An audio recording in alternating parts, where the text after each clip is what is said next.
ใส่แป้งแล้วสิเป้าไปตามลมอมคาถารึงทองของสัมมาพระโคดมสิจมห่วยโอ้โอ้ยดอกมณกลาคาถาทำสุดสิ้นรินทองกาลเวกเสกมนต์ขันใส่ผู้เท่าพอดยามเศร้ายาสุติงโห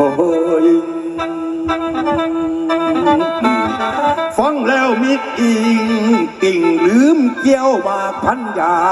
ออกกุตโตสิมมาลีโอ้โอ้โอ้โอ้โอ้โอ้ยให้ข้อความนอกคุ้มดังคือถูกวานนะจังงังคุณผู้ฟังยังเอาห่วงนาปิดโดโมปิดด่านปิดตะวันทั้งเก่ายังเอานอนจนแจ้งโอ้โอ้โอ้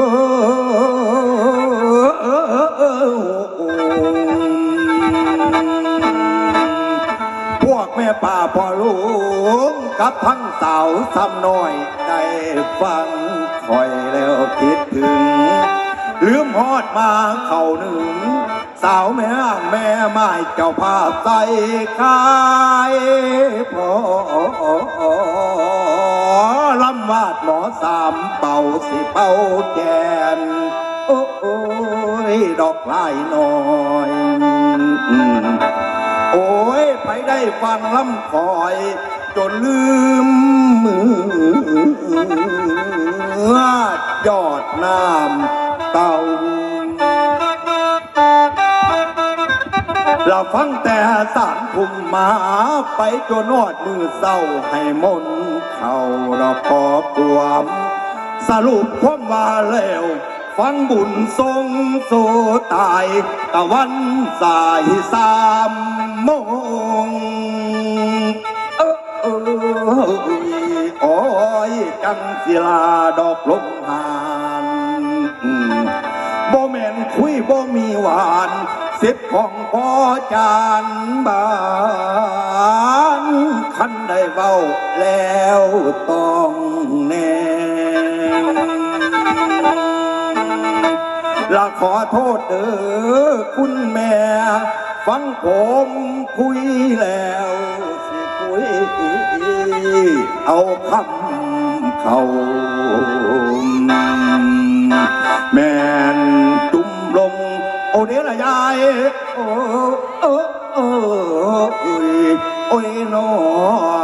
โอ้ยนอโอ้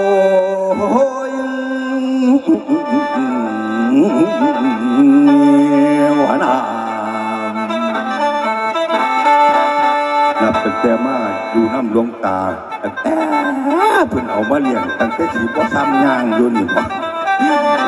จนไงเป็นบ่าวได้20 ปีหลวงตาเพิ่นกระจมให้สู้เศร้าสู้แรงว่าผู้ขานี่เป็นคนขี้ขลาดปะนะมีตั้งแต่กินกับนอนตื่นขึ้นกับผมมีเวียงยังเน็บเป็ดเหี่ยวหดบักเขือเผาบักเขือต้นบ้ามื้อนี้หลวงตาบินทบาทมาแล้วเพิ่นก็มาจมให้คือเก่านั่นล่ะว่าเฮ็ดจังได๋บักหูดขี้ไล่กับขี้ไล่เบี้ยบ่งานการบ่สร้างมิตรจะขี้ข้านเฮ็ดจังได๋จังสิได้ลูกได้เมียน้ำเพิ่นมา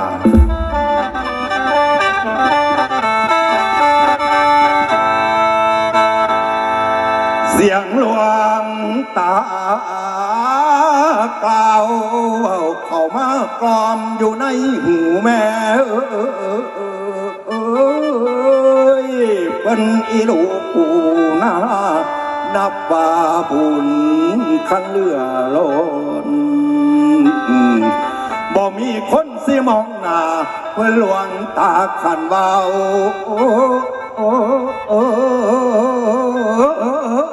โจโอมผมนอนฟันนั่งนิ่งได้ซ้อมสิ่งดอกเกลืองราวลูกสาวไผ่ก็ตามผ่อนในบ้านดอนเข้าพังเกิดมาหูพังง่ายยักไอหน้าดอกเปื่อนฝูง มีแต่ยุงหรือหินเที่ยวบินมาตรอมใจนอนอยู่ใต้ศาลาตามภาษาถูกให้ขันไปแล้วตั้งแต่กำ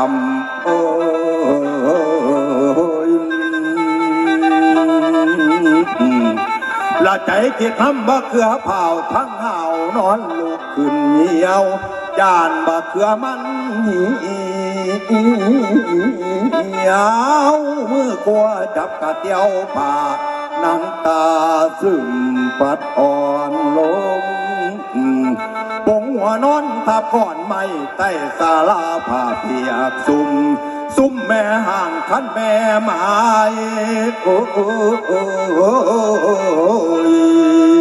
กายมากลายได้ก้มคอไผมาพองแม่นนายสั่งระเดโน